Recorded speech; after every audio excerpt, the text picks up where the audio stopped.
Quick disclaimer, this is not a how-to. Betty Chronicles is just purely documentation of the struggles of a beginner baker. Previously on Betty Chronicles. Today, I am pretty positive that I have everything that I need to make brownies. I kind of nibbled on that Toll House brownie to kind of figure out how I like it. And it doesn't taste like I want it to taste, but y'all can see my facial reaction when I try the brownie. That kind of tastes kind of dry, like.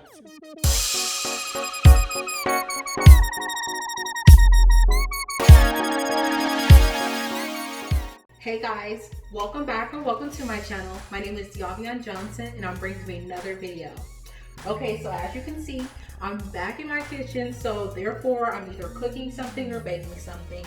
You guys have only seen me bake, so of course I'm back in here to bake something else for you guys. This is Betty Chronicles, and I decided in this video I'm going to be making tea cake cookies. So if you ever heard of that and you want to know what recipe I use, then stay tuned and keep on watching. Okay, so last video I started off by saying that this video was going to be a video where I wouldn't mess up anything and X, Y, and Z, and you guys saw how that turned out. If you guys watch most of the video that I uploaded for the brownies, then you would have seen that even in the end I end up doing exactly what I said I wasn't going to do, and it was basically me messing it up. So I'm going to say that again, with the intention of making sure that I do not mess up anything. So we're going to get straight into putting all the ingredients into this video, and I am very positive that these cookies are going to come out exactly how I want it. So let's get started. So first you're going to need is vanilla extract. Now this is Adam's extract. I don't really care what extract you use, just as long as it's vanilla. You can also substitute the extract for lemon extract, anything like that, just in case you wanted a different type of flavor. You need nutmeg. Now nutmeg is what gives tea cakes its taste. So if you don't have nutmeg, I mean, you can use cinnamon or something like that, but it just won't give you that original tea cake flavor. Now I have HEB quality iodized salt. Now you can use whatever salt you like. I got HEB brand, and that's what I'm going to use. I of course have me some flour, because every time you do baking, it's always going to require flour or something like that. And then I have some sugar. Here I got me some baking soda, and if you guys know, in my last videos I have trouble with baking soda and baking powder. I'm always doing something wrong with those two, but this only calls for baking soda, so that's good. Now these call for 2 large eggs, and this is what I actually have today. They also ask for 1 cup of butter, and that means that's 2 sticks of butter. And I've noticed a common thing about baking is that they always want you to use buku amount of butter.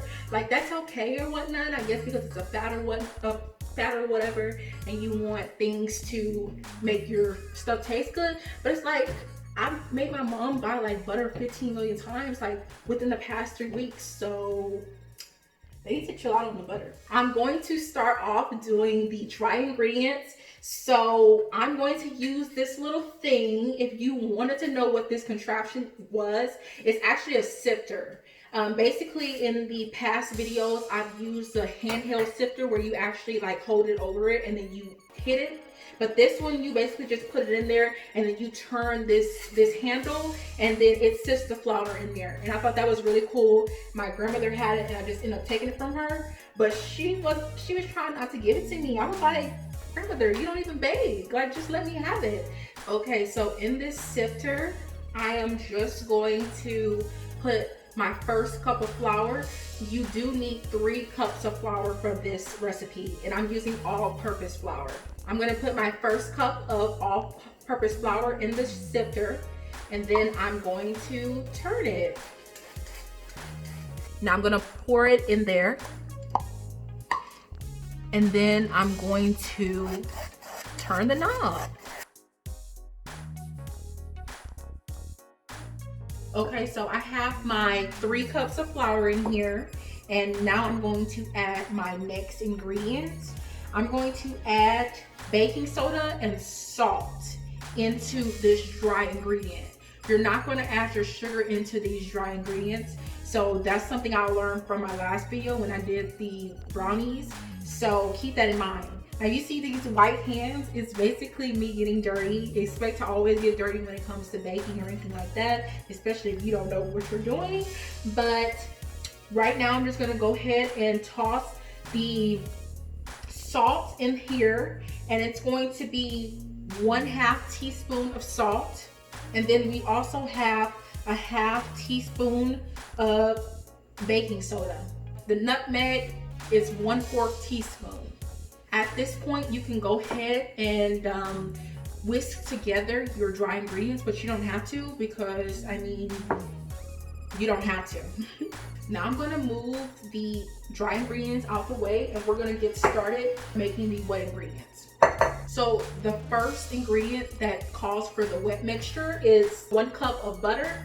I have 2 sticks of butter, and that makes 1 cup. I'm pretty sure that it needs to be room temperature in order for you to cream together the sugar the best that you can. So I'm going to pop these into the microwave for about like 15 seconds. I'm not going to go overboard on it, hopefully. So we're just going to go ahead and do that. You don't have to do it if yours is a little bit softer, but I just want mine to be able to maneuver a little bit. All right, so I already OD'd on like warming up the butter, but it's still okay. I always do that, but it's all right. I'm going to go ahead and take the first cup of sugar, and then I'm going to put 3 of the 1/4 cups of sugars in there as well. All right, so I'm done putting the sugar in here, and I'm just gonna go ahead and like mix it up and cream it together with a spoon. You can use whatever you want to use. You can use a wooden spoon or anything like that, but I'm just going to use a regular spoon.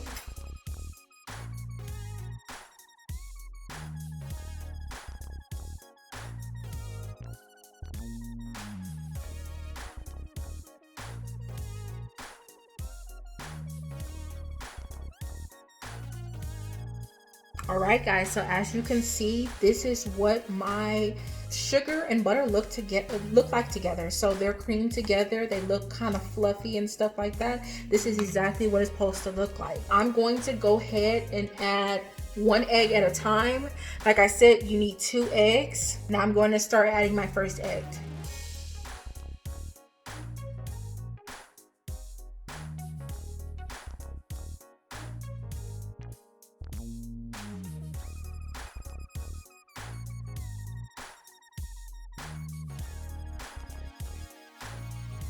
This is basically the consistency of whipping those 2 eggs together.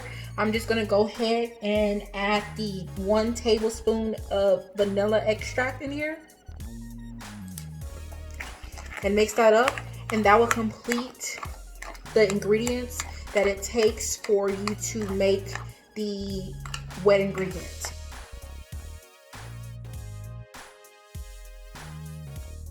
Okay guys, moving on to when we start to actually add the dry ingredients into the wet ingredients.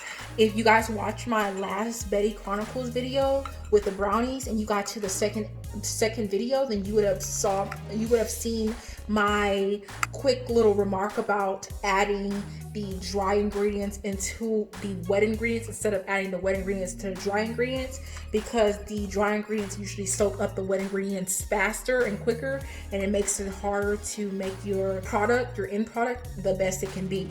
So basically I'm going to add it into the wet ingredients. Now this is how thick it's supposed to be.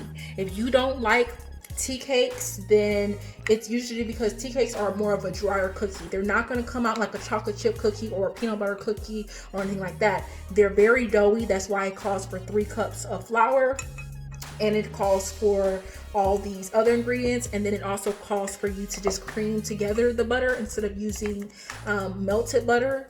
This is how it's supposed to come out. Your stuff is going to be like white, and it's also going to be very thick and doughy. It's going to be like bread dough without using yeast.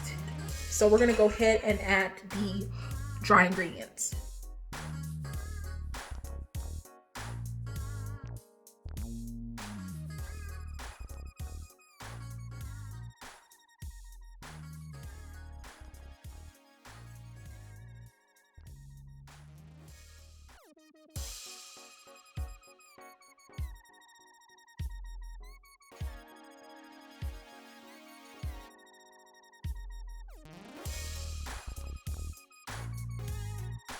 Okay, as you guys can see, I put in all of my flour mixture, and then this is basically what it looks like. There is still flour that needs to be mixed in there, so try to make sure you mix all of the flour into the dough as possible, in order to make the dough not be too grainy or anything like that, because who wants a floury cookie? So just be mindful of that. That's what I'm going to do. I'm going to complete that up. Next time you guys see me, I will be basically prepping dough balls in order to roll them out into the little cookies that they're supposed to be in circular motion, because that's basically what you're gonna have to do with these cookies. Since this is more like dough, you're going to actually like shape your cookies the way you want to. Now I'm going to preheat the oven to 325, and when I come back, you'll see me actually make the cookies. All right, guys, so I'm hoping you guys are able to see this board, this cutting board, like really well. I basically got some flour, and then I put the flour on my cutting board. I'm basically gonna put my mixture on top of this lightly coated with flour cutting board, and I'm going to roll it out the best I can. Okay, so this is what my cookie dough looks like. So it is very sticky. It is, once you touch it, you're going to get it on your hands. There's no way to avoid that. It's not going to be like bread, because you're of course not trying to make it that consistency. You still want it to be soft, but at the same time, it's not going to be as chewy and as moist as a normal cookie would be. It's going to be a drier cookie, but at the same time, it shouldn't be something you're like thirsting to have like water or something with. These are called Teacake cookies. Some people I've seen actually make a tea cake. I prefer the cookie version of it, but basically right now I'm just flipping it. It doesn't come off of my hands too much. That's because my hands already had like a little bit of the flour on it. It's not going to be something that you could like super easily move around once the flour goes away from it. But basically this is what it's going to be like. And now I'm going to get started making the cookies. So basically I'm going to take a measuring cup. I'm going to take a little bit out, and then basically I'm just going to roll it a little bit. Now you can make this bigger. It's supposed to make 24 cookies, so I'm going to start off small first. For my rough count, I basically have 23. Like I said, it makes 24. Some of these are bigger, like obviously bigger than the others, and that's okay. You can take one of your bigger ones and make it into a smaller one so that you can have 24, and you can also like take some of the dough to make the smaller ones that you already have bigger. So that's what I'm going to do. Okay, so I'm done with my cookies, and then this is basically what my hands look like. So it's not too bad, but I put 6 on this baking sheet, and I put it on parchment paper. These are cookie sheets. Like I said, I put 6 on each, and basically I put like a significant distance between them because these cookies do spread out, and I don't want them to touch too much. Like if they end up touching, there's nothing I can do about that. I did make them, some of these, bigger than probably what they should have been, but at the same time, I mean, it is what it is. So basically we're gonna pop these in the oven, and it's going to be in the oven for 8 to 10 minutes on 325, like I said before, just in case. Right now is when you should preheat, or you should have been preheating it when you were like still mixing it up. Like I said, I made 24. These are only 12, so therefore you're gonna need to do a whole nother batch of cookies in order for them to come out right. But this allows for the first 12. If the first 12 come out trash, you can make it up in the second half. I'm sitting here waiting for the timer to go on. We got like 20 seconds left, and then after that it's gonna be cookie time. Like, I'm ready. Now these cookies are gonna come out very light.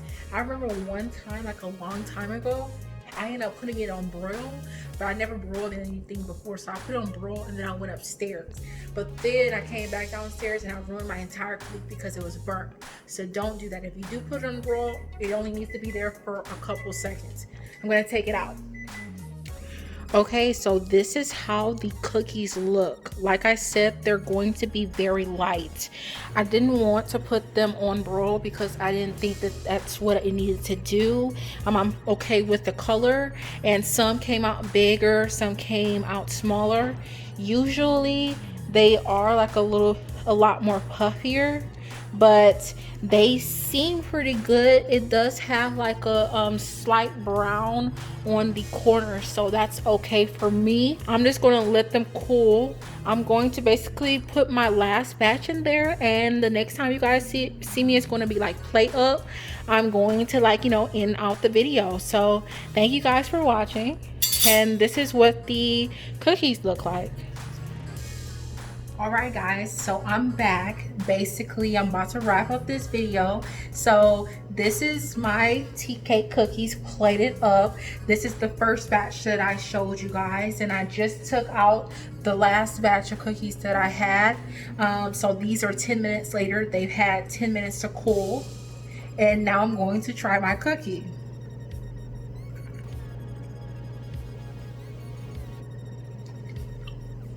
I want to give myself a pat on the back because, like, first of all, I deserve it. 2 videos I went through, you know, like doing something wrong in my video, but basically I was like, I'm going to do this video real quick, and hopefully it's quick for you guys as well, as much as it was kind of quick for me. But basically this cookie is like kind of crispy on the inside, I mean on the outside, and the inside is soft, and I'm really happy about this cookie. Like, thank you guys so much for watching. I'm glad that you guys made it this far in the video. Hopefully you guys liked what I did. I guess 3 times is a charm, because this 3rd time of me baking something on camera actually turned out right. Don't forget to like, comment, and most definitely subscribe, and I'll see you in the next one.